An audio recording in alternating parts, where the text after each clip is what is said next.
আমি জানি কোনো একদিন কোনো এক নতুন রাতের সব তারা আছে দিনের গভীরে। হ্যালো এভরিওয়ান, আসসালামু আলাইকুম। আমি রাসেল হাসান। ওভারঅল বাংলার পক্ষ থেকে সকলকে জানাই শুভেচ্ছা। আশা করি সকলে ভালো আছেন।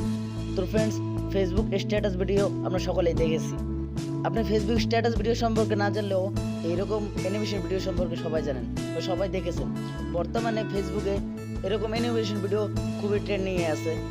বর্তমানে সকলে চায় এরকম আকর্ষণীয় অ্যানিমেশন ভিডিও কীভাবে তৈরি করব। তো ফ্রেন্ডস, আজকে ভাবলাম আপনাদের সাথে এই বিষয়টা শেয়ার করি। তো ফ্রেন্ডস, তাই আজকে আমি আপনাদের সাথে এই বিষয়টা শেয়ার করব। বন্ধুরা যারা এরকম স্ট্যাটাস ভিডিও তৈরি করতে চান, তাদের কাছে আমার একটা অনুরোধ, আপনারা পুরো ভিডিওটা ধৈর্য সহকারে দেখবেন। ভিডিওটা একটু স্কিপ করবেন না, স্কিপ করলে শিখতে পারবেন না। তো ফ্রেন্ডস, কথা না বাড়িয়ে ভিডিওটি শুরু করা যাক।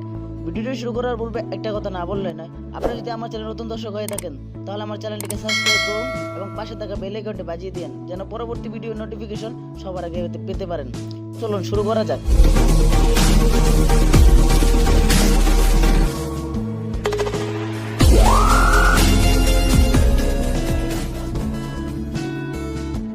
তো ফ্রেন্ডস, এইরকম স্ট্যাটাস ভিডিও তৈরি করার জন্য আমরা দুইটা অ্যাপ ব্যবহার করব। যে অ্যাপগুলো ব্যবহার করব, এই অ্যাপগুলো কোথায় পাবেন, কীভাবে পাবেন, আমি ভিডিও শেষে আপনাদেরকে দেখিয়ে দেব। তো কথা না বাড়িয়ে ভিডিওটির মূল পয়েন্টে চলে যাওয়া যাক।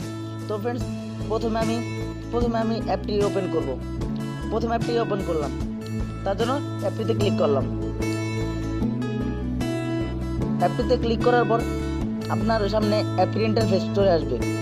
ইন্টারফেস চলে আসার পর আমি আমার একটা স্টিল ফটো দিয়ে বিভিন্ন অ্যানিমেশন দিয়ে একটা ফেসবুক স্ট্যাটাস ভিডিও মেক করেছি।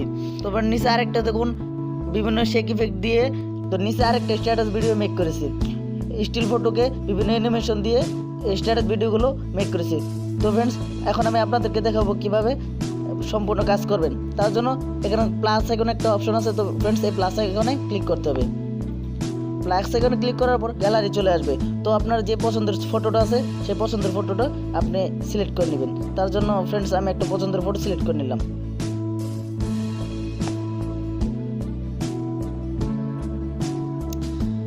ফটোটি নেওয়ার পর ফ্রেন্ডস, আপনাকে বিভিন্ন ইফেক্ট দিতে হবে, অ্যানিমেশন ইফেক্টগুলো দিতে হবে।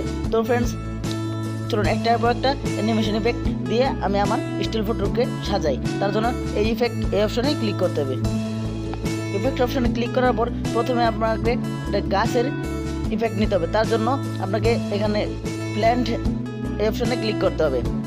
প্ল্যান্টে ক্লিক করার পর আপনার বিভিন্ন গাছের অ্যানিমেশন আসবে। তার জন্য আপনার যে পছন্দনীয় অ্যানিমেশনটা সিলেক্ট করে নেবেন।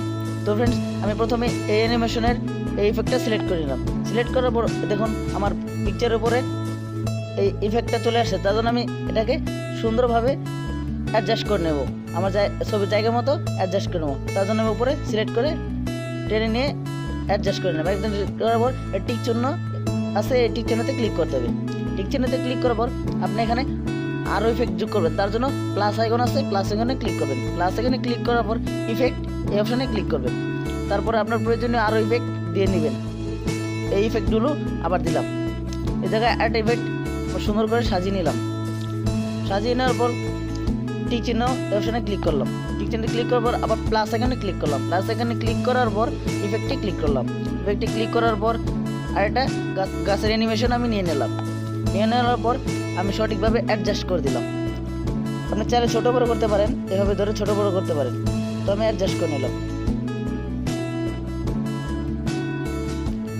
অ্যাডজাস্ট করার পর টিক চিহ্নতে ক্লিক করে দিলাম। আবার প্লাস আইকনে ক্লিক করলাম। প্লাস আইকনে ক্লিক করার ইফেক্টে আবার ক্লিক করলাম।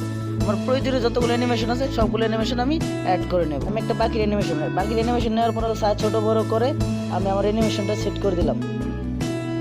বাকি অ্যানিমেশনটা সেট করে দিলাম। সেট করার পর টিক চিহ্নতে ক্লিক করলাম। টিক চিহ্নতে ক্লিক করার পর আবার প্লাস আইকনে ক্লিক করলাম। প্লাস আইকনে ক্লিক করলাম। প্লাস আইকনে ক্লিক করার পর ইফেক্ট অপশনে আবার ক্লিক করলাম। ক্লিক করার পর এখানে আমি একটা প্রজাপতির অ্যানিমেশন সিলেক্ট করলাম। সিলেক্ট করার পর এই প্রজাপতি অ্যানিমেশনটা সাইজ ছোটো বড়ো করে ঠিক স্থানে ইচ্ছা মতো বসিয়ে দেবো। বসিয়ে দিলাম। বসিয়ে দেওয়ার পর টিক চিহ্নতে ক্লিক করলাম। টিক চিহ্নতে ক্লিক করার পর আমি আরও কিছু ইফেক্ট দেবো, এক কথা সঠিকভাবে সাজাবো। তার জন্য প্লাস আইকনে ক্লিক করলাম, প্লাস আইকনে ক্লিক ইফেক্টে ক্লিক করলাম, ইফেক্টে ক্লিক করার পর এখানে ম্যাজিক লাইট একটা ইফেক্ট দিলাম। ম্যাজিক লাইট ইফেক্ট দেওয়ার পর সঠিকভাবে সাইজ করে বসিয়ে নিলাম, বসিয়ে ক্লিক করলাম। ঠিক চিহ্নে ক্লিক করার পর আবারও প্লাস আইকনে ক্লিক করলাম, প্লাস আইকনে ক্লিক করার পর ইফেক্টে ক্লিক করলাম। ক্লিক করার পর গাছের পাতা ঝরা অপশনটি এই অ্যানিমেশনটা ক্লিক করলাম। এখন আমি পাতা ঝরা অ্যানিমেশন সঠিকভাবে অ্যাডজাস্ট করে নেব। ওকে, তো ফ্রেন্ডস আমার মোটামুটি প্রথম অ্যাপটির কাজ শেষ। তার জন্য আমি এটা এক্সপোর্ট করবো। তার এক্সপোর্ট করার জন্য এখানে দেখুন উপরে একটা আইকন আছে, তিরছান একটা আইকন আছে উপরে, এই তিরছান আইকনটা আমরা ক্লিক করতে হবে। আইকনে ক্লিক করার পর আপনার রেজুলেশন এইচডি দিবেন, এইচডি দেবো, রিমুভ ওয়াটারমার্ক এটা অন করে দিবেন।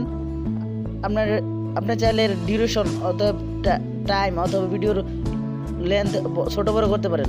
তো ফ্রেন্ডস আমি ছোট করে এক্সপোর্ট করবো, তারপর নর্মাল হাই করে দেবেন, এক্সপোর্টে ক্লিক করবেন। এক্সপোর্টে ক্লিক করার পর ভিডিওটি এক্সপোর্ট হওয়া শুরু হবে।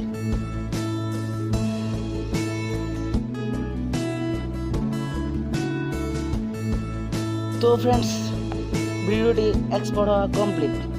তো ফ্রেন্ডস এখন আমি দ্বিতীয় অ্যাপটি ইউজ করে আরও ভিডিওটি আকর্ষণীয় করবো। তার জন্য